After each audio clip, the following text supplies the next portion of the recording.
หมู่บ้านนี้ก็จะเป็นหมู่บ้านใหม่ที่เขาเจ้ามาจัดสรร8-9หลังคาเรือนแต่บางครอบครัวก็ยังมุงแอมผ้าบาทอยู่นะทุกคนเวลายามแดดยามร้อนนี่ก็ไปสะดวกสบายและข้อดีในหมู่บ้านของเขาเจ้าก็จะมีทักทายสบายดีและสวัสดีพ่อแม่พี่น้อง FC เบอร์สุขุสุคนเอายินดีต้อนรับพี่น้องที่เข้ามาติดตามรับชมเป็นกำลังใจแก่เบาเติมคนดอยเนาะการสำหรับวิดีโอนี้นะทุกคนที่เฮาก็ได้มีโอกาสที่จะไปหมู่บ้านลึกลับระหว่างหมู่บ้านที่ห่างจากตัวเมืองนะทุกคน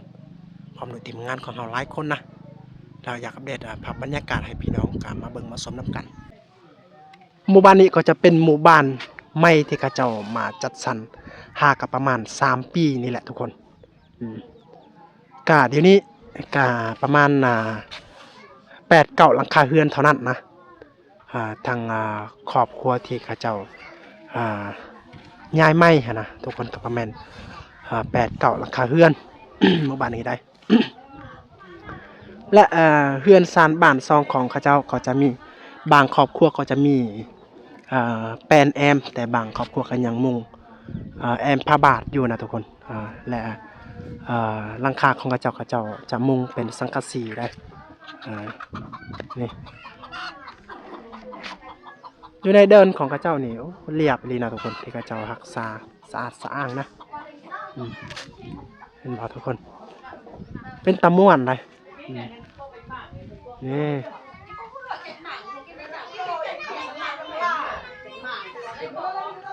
แต่หมู่บ้านของเขาเจ้าก็เป็นหมู่บ้านที่ห่างจากตัวเมืองจะผ่านเส้นทางที่ไปหมู่บ้านเอาไว้หรือว่าตลอดก็บ่อยนะทุกคนเป็นเส้นทางตัวนี้เป็นเส้นทางนี้แน่เวลายามแดดยามร้อนนี่ก็ไปสะดวกสบายแต่เวลายามช่วงฝนตกนี่อาจจะยากหลายนะเพราะว่าเป็นดินแดงและจะมีรถใหญ่เข้าออกนะทุกคนแต่เป็นหมู่บ้านที่ห่างจากตัวเมืองเลยและเป็นหมู่บ้านที่บ่มีสัญญาณอินเทอร์เน็ตสัญญาณโทรก็มีอยู่แต่สัญญาณอินเทอร์เน็ตก็ขาดเขินสัญญาณโทรก็มันขาดเขินนะทุกคนเวลาเราติดต่อมันต้องสอบหาบางจุดนะและข้อดีในหมู่บ้านของเขาเจ้าก็จะมีทั้งว่าหมู่บ้านน้อยนะประมาณ9หลังคาเรือนแต่ความสามัคคีของเขาเจ้าจะเอาเงินนำกันมาโฮมนำเงินนำกันเพื่อจะขุดเดินบ้านเพื่อจะมีการเล่นกีฬายามตอนแรงหรือว่ายามมีเวียกมีงานก็จะมีการมาเล่นกีฬาอยู่ในเดินของเขาเจ้านี้เขาเจ้าขุดเขาเจ้าจ้างได้ประมาณเขาเจ้าขุดด้วยมือแต่เขาเจ้าจ้างรถไถมาดุดทุกคนนี่เป็นข้อดีนะและน้ำอาบน้ำใสของเขาเจ้าจะเอาน้ำที่เขาเจ้าสุกแบบนี้นะทุกคนเป็นน้ำแบบดังเดิมนะมีป่าอะไรเขาเจ้าต้องเอาด้วยแห้งนะทุกคนบ่ใส่ด้วยไฟฟ้านะถ้าสมมติว่าเขาอยากหัดกายนี่กะเขามาโปมน้ำตัวนี้หันกะโอเคแล้วนะเราก็มีกำลังแล้วนะทุกคนเห็นบ่ภาพบรรยากาศม่วนนี่เลยได้เพราะว่าอยู่ในเขตนี้นะหากาแดด2-3 มื้อนี่แหละทุกคน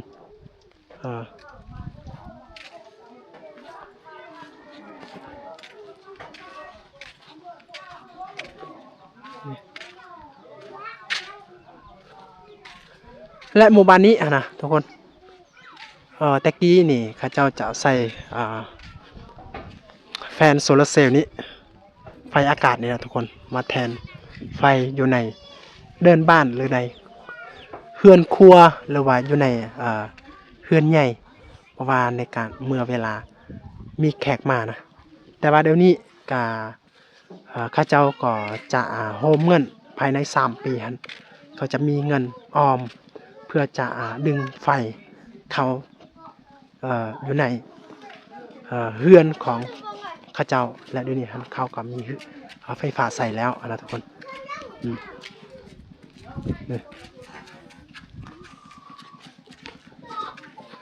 แต่ตามที่เราสังเกตเบิ่งนะก็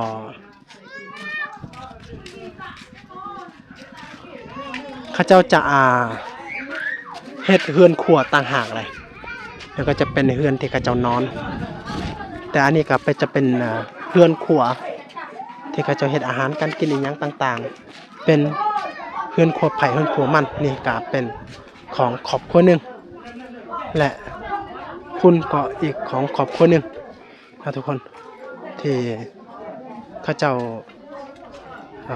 เฮ็ดได้โอเคเป็นอาหารการกินที่ยนปีใหม่พี่น้องเขาเจ้าต้อนรับได้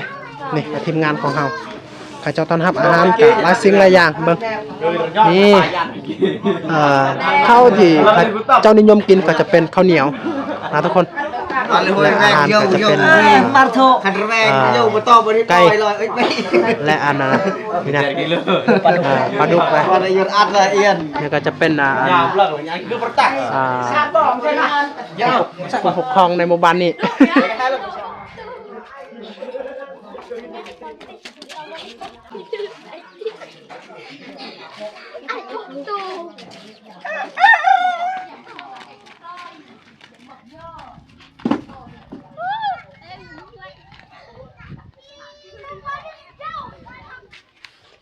จุดนี้เป็นจุดที่เขาเจ้าเลี้ยง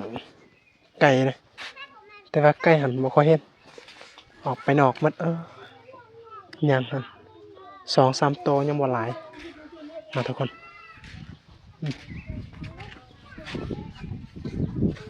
โอ้โหนี่ตัวนี้หันจะเป็นคุมระเบิดสมัยตะกี้ได้เพราะว่าถือกัน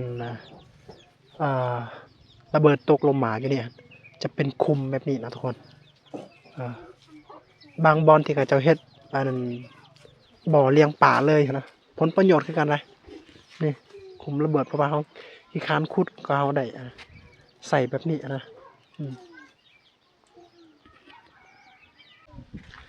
นี่จะเป็นคุมใหญ่แบบนี้เลยนะทุกคน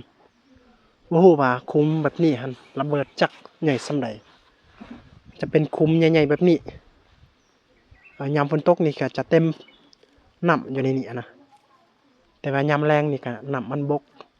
ถ้าสมมติว่าเขามีน้ำเข้ามาอยู่นี่เขาสามารถที่จะเลี้ยงปลาได้นะว่าต้องเสียแหงขุดน้องปลาอีกนะทุกคนถ้ามีน้ำที่เขา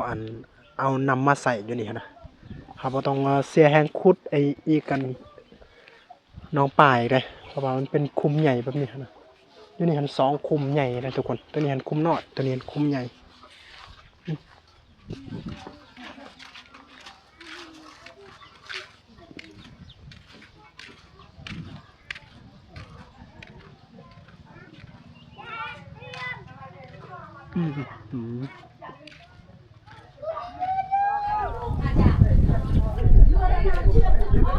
ออกไปพุ่นจะมี